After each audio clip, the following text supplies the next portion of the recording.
So, hey, what's up, guys? It's Anisha Garrett from Elise & Co. And we have an amazing opportunity tonight. We are going to sit down with Sherrod Williams, and I'm not going to tell you anything about her. We're going to let that flow through the conversation, and you're going to find out all about where's my words tonight? We're going to find out about her amazing business. And you know how we do here. We're not going to just talk fluff. We're going to talk about how she's creating an empire, doing something that she's very passionate about. We're going to get into the nitty gritty, and we're going to talk all about all of those things that we always share with you. So looking forward to that, and we're going to swap right over. So Sherrod, you do the introduction. Tell us all about yourself, your business, and just give that rousing introduction for you and yours. Okay, so first, my name is Sherrod Williams. I'm 32 years old. I was born in Daytona Beach, Florida, August 19th, 1986. So I'll be 33 in just a few weeks there. I'll be having a birthday. I attended Savannah College of Art and Design, where I studied interior design and also furniture design. I own the luxury interior design firm, Majestic Interiors Co., where I am the principal interior designer and also lead furniture designer. At this current moment that we know of, I am the only woman in the world that designs and produces their own furniture line 100% alone. I have no help. I don't outsource in 1 inch, 1 millimeter of nothing of the furnishings that come from my company. Everything is done 100% through me, from the framework, the upholstering, the tack strip. Everything comes through me. Nothing leaves, obviously, if I'm not there to do it, because I'm the only person that works there. I'm a mother of one. I have a daughter. Her name is Brianna. She's 12 years old. She'll be 13 in September. And I got into design because when I purchased my first home when I was 25, and I literally went, I don't know how long without furniture, but I knew everything that I was going to the store looking for. Nothing was me. It wasn't what I wanted. I wanted something that was unique. I didn't want anyone to be able to come into my home and say, oh my God, I have that too, or such and such has that. I wanted something that was me. And everything that I was seeing, I could not afford at all. I was a nurse then, and it wasn't really, really good. And it just, the things that I was seeing were just immaculate. I couldn't afford. So one day I was having a conversation with one of my friends, and I've always been super, super handy. And I showed him a furniture set that I wanted, and he's like, I think you could make it. And I'm like, really? And he was like, yeah, go ahead. You're really, really crafty. And I'm like, okay, whatever. And all my life, like when I was in 6th and 7th grade, I took wood shop. So I've never been afraid to use power tools. I was used to it. It's something that came natural. And then when I was in 8th grade, I took home economics, which taught me how to sew and stuff pillows and make things like that. And then when I was in high school, every year they repeatedly put me in drafting and design classes. I didn't know why, I didn't understand why, but they just kept saying every time we took that test to see what we ranked for, that's where I was going. I was like, I don't understand why, because I hate doing this. And I took every year of drafting and design from 1 to 4 and 3D architectural design, and then finally it was over. And years later, it came back to where I knew what to do when it came down to building furniture. I just knew what to do. And I grabbed a piece of paper, I drew what I wanted, and then I had this voila moment where God was like, you know what to do, go do it. I'm like, huh? I go to Home Depot and I buy everything that I knew I needed to build the bed. And I built it. And then God was like, hey girl, there you go, like go do your thing. And I was like, wait a minute. I've got a degree in dental hygiene and I've got a degree in nursing. Now you telling me I'm supposed to go somewhere else? And he's like, I didn't tell you to go do all that other stuff. You went and did that on your own. So you did that. Okay.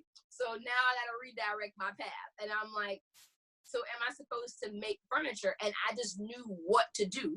So I posted me on Instagram in my bed, and no one noticed me. Everybody was blown away by my bed. Everybody just comes saying, where'd you get the bed? And I'm like, I wouldn't tell anyone, because I'm like, I made it. So I didn't want to tell anyone where. So I've got people who don't know me. They're DMing me, asking me where'd I get my bed. And God's just like, hey, dude, you're not listening. go make your furniture. And I'm like, oh, so I'm like, okay. I've got this. So I began to research, how could I get my furniture out there? And what I came across was interior design. I was like, it would be the easiest route for me to intercede into that. And then being that was an industry of its own, that was of the elite, I knew people would purchase my furnishings from there. I didn't really care too much about the interior design part, but I grew to love it. Mm-hmm. So I went back to school, and it was rocking and rolling, and it's been booming since then. It's been like nonstop. But I held on to my nursing job for as long as I could.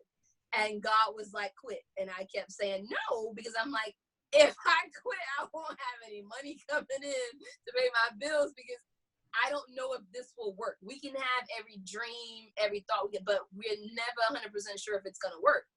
And I'm like, I can't. I was like, I hear you, but I can't. And so I went part-time, but I was still holding on because I had cancer. I found out the last 16 months of school that I had cancer. So not only was I in school full-time, I was a single mom full-time. I had to lie to my job, because once I found out, they obviously wouldn't let me work. My doctors was like, you cannot work, you're on medical leave. So they wouldn't let me come to work. Wow. Cancer does not care. You have bills to pay. So I had to sneak and go get another job, and just didn't tell them that I was dying in the middle of working. And I worked 40 hours a week while I had cancer, every day, Monday through Friday.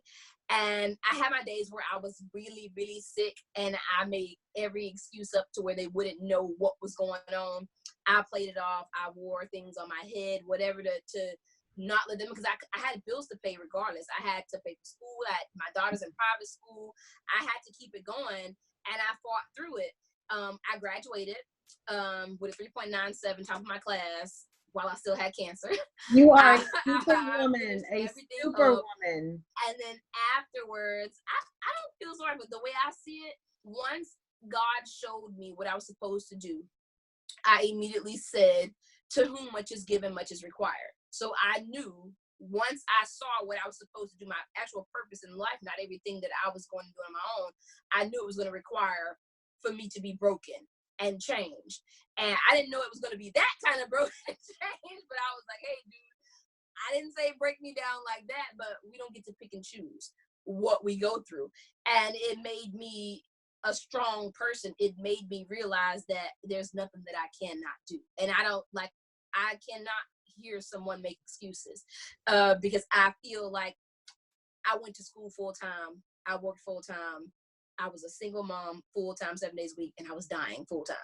So you cannot tell me that you can't do it. There's nothing that you cannot do. If I was able to do that, I literally was days where I was stuck in the bed. I was in isolation. I'm on meds. I'm having surgeries, and I kept going. I lost my faith. I lost everything there was, but I'm still here for a reason. I don't know what that reason is, but obviously it's something that I'm supposed to give to the world. And I feel like that what I'm supposed to give to the world is my gift of furniture. I don't know why I was picked to do it, but I was. So I've got to be the source that goes out into the world and shows people that we can do it. And the thing that I have learned to love the most is that I'm a Black woman, and I was chosen to do it. And for so long, all these years, I lived in fear that I knew the industry in which he planted me was a predominantly white industry. Not even predominantly, it was 100% white industry. And there was no place for me. And I knew that the moment people would find out that this company was Black owned, and that its manufacturing source was a woman, and that a Black woman, I would automatically lose 75% of my credibility. Nothing would matter anymore once they found out that. So I branded myself to where you knew the product. You didn't know who was behind the product, because I didn't want anyone to say, because I get that. People will say, I will walk in a room in market or something, and they'll be talking about the company and its products. And then I'll pop up, I'm like, hi. And they're like, ooh. And I'm like, treating you like you're the assistant or something. Yeah, like and they're like, what? And the value completely diminishes once they find out that it's me.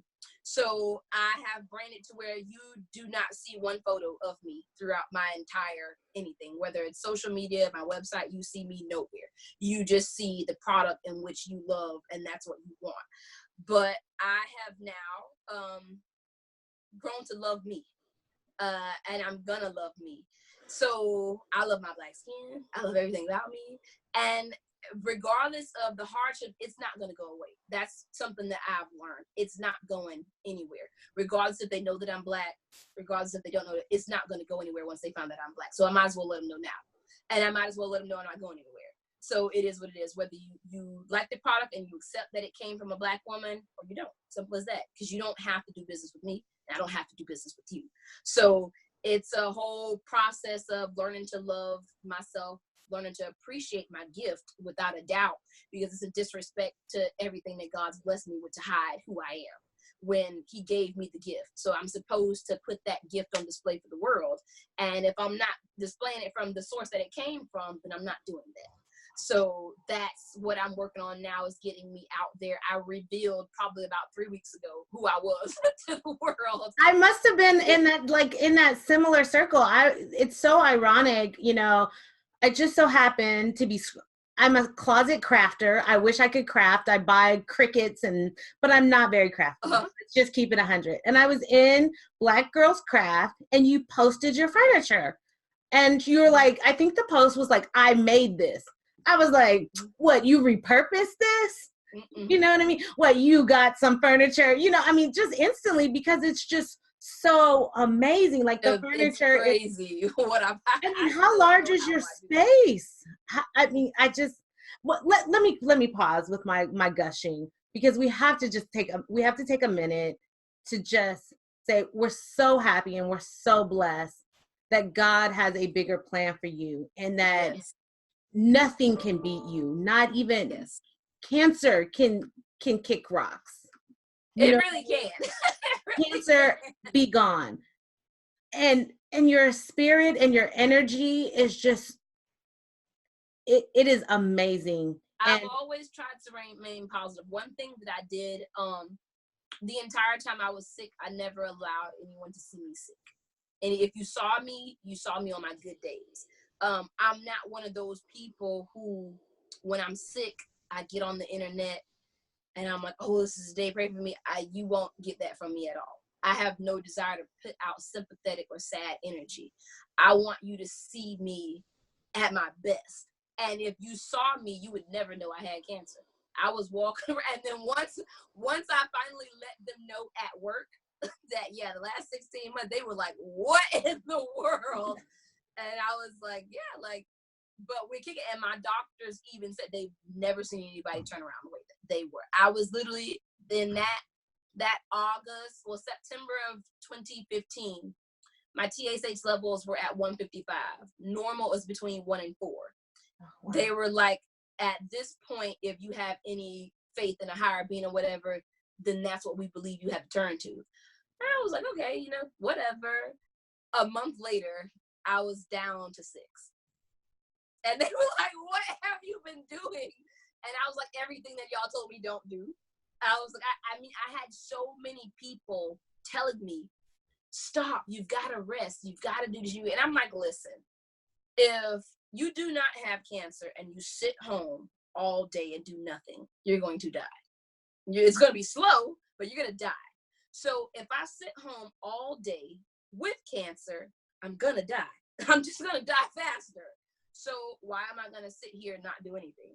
I've got a brain full of imagination. I'm getting up, I'm sketching, I'm going to the shop, I'm building, I'm doing whatever to give me that outlet. It was pretty much a form that I built to keep me from thinking about what I was really, really going through. Because once I accepted what I was going through, that's when it became bad. Because I got to the point where I was just like, okay, listen, I don't know why you're keeping me here. Just let's end this so that I can go peacefully. I'm ready to go. But the moment I get up and I go to the shop and I start building, you would not think about that. All you would think about was, in 2 years, I'm going to have like amazing furniture. I was never thinking about the downside when I was working. But it was when I was not working, when I was not doing anything, when it got the best of me. So I just always try to remain positive. And I've always been like pretty quirky and got a bubbly personality. So I just remained me in a situation that what are you going to do? What are you going to do? Either you're going to quit or you ain't. One of the two. And well said. Either you're going to quit or you ain't. One of the two. And that's a all word today, you know, the so many complaining of in us. between isn't gonna change the situation. It's not. And I literally, one of my close friends who I dated back in college, he found out he had cancer 3 weeks after me. And they told him he had 6 months to live. And I'm like, what did we get into? I'm like, it was something that we both got into, apparently, because this is awkward. Oh, wow. And I'm like, I watched him while I went through my battle. I felt guilty because I was nowhere near as sick as he was. I was sick, but not as sick as he was. He was going through, and I watched him. He literally gave up his battle. He said he didn't want to do treatment anymore. He didn't want to do it. And in the midst of that, I was angry when I first got the news that he said he didn't want to do treatment anymore, because I'm like, yeah, son, you fight for this. But I understood. He knew something that I didn't know. He knew that there was peace on the other side. I didn't want to accept that. I was like, nah, peace is here on earth for now. And he was okay with leaving here. And that was something I've never seen in my life, because I knew I kicked and screamed, I cried, I didn't want to go anywhere. He was okay with that. And I watched for 4 days him be okay with that until he passed. And from that, I was like, I have no other choice but to be here. I have no other choice, because I made a promise I was going to make sure our kids were okay. Regardless, if you leave, I've got your kid. If I leave, you got my kid. So someone had to stay here since you went before me, and that was going to be me. I needed to be here for the kids, one of the two. So it's like when you witness something like that, and being a nurse, I saw death all the time because I was a hospice nurse. I saw it all the time. It was every day at work, but it was nothing like this. It was different. And my dad died 7 days before I found out I had cancer. So I didn't have time to grieve losing my daddy, because soon as I found out my dad was gone, then I found out that I'm about to go too. So I'm like, I don't have time to worry about that. I've got to worry about me. So it's like life just hit me back to back to back to back to back. And I was like, I don't know why I was picked to go through it all, because I literally, from the moment I got on this planet, it's just been like a tornado. And I don't understand why. I grew up in foster care. I do know who my biological parents are. But my mom, she didn't want to deal with us. She didn't want kids. So we grew up in the system. I was here and there, and I am that product that emerged that has a positive image. Everybody didn't make it like me. I don't even know how I made it. But I just always, it's one day at a time. You've got to take life. I never let anything that I was going through pretty much take me out the game. I just used to be like, hey, whatever comes. It just is what it is. And I took from being in foster care to going off and getting a degree to getting another degree to now being an anomaly on the planet. So it's just kind of like, story is just it's so amazing. And I'm so happy that you are where you are in your journey and that you're ready to share your story, because I knew nothing, except your business. I was amazed by your business, but now hearing your story, I'm lost for words. And your energy, a lot of people would be such bitter Bettys. Yeah, I don't believe in that. I know I struggle with a lot daily. When I was 14, I was diagnosed with psychological and emotional trauma. I've been through a lot. So psychologically, I deal with a lot on a daily. It's a struggle for me. But I always say, I don't care. I'm not taking any meds, period. My doctors have tried to put me on everything, and I'm like, I'm not taking it. If Jesus is the medicine, I'm not taking it. The only thing I will take is the stuff. Since I had a complete thyroidectomy, I had to take a pill every day in order to survive.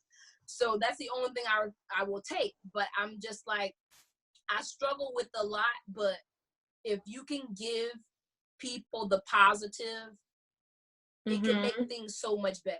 Energy is real. If you put out bitter energy, it's what you're going to get back. If you put out that crying and whining and making, you're not going to get anything that heals you. If you have to mask the happiness in order for it to come true, then that's what you've got to do. You've got to manifest the things that you want. And I choose to, regardless if I'm having a day where my brain is on some other stuff, I have to come back and remember that tomorrow's another day. Tomorrow may be better. We can be positive about whatever happened. If I've got to go in the room and lay down because I'm having an emotional or mental breakdown, then do it. And I've reached that peak this year. I shut down everything. My personal social media has been shut down since January of this year. I hadn't seen myself reach that peak in a long time, and I had a full-on mental and emotional breakdown.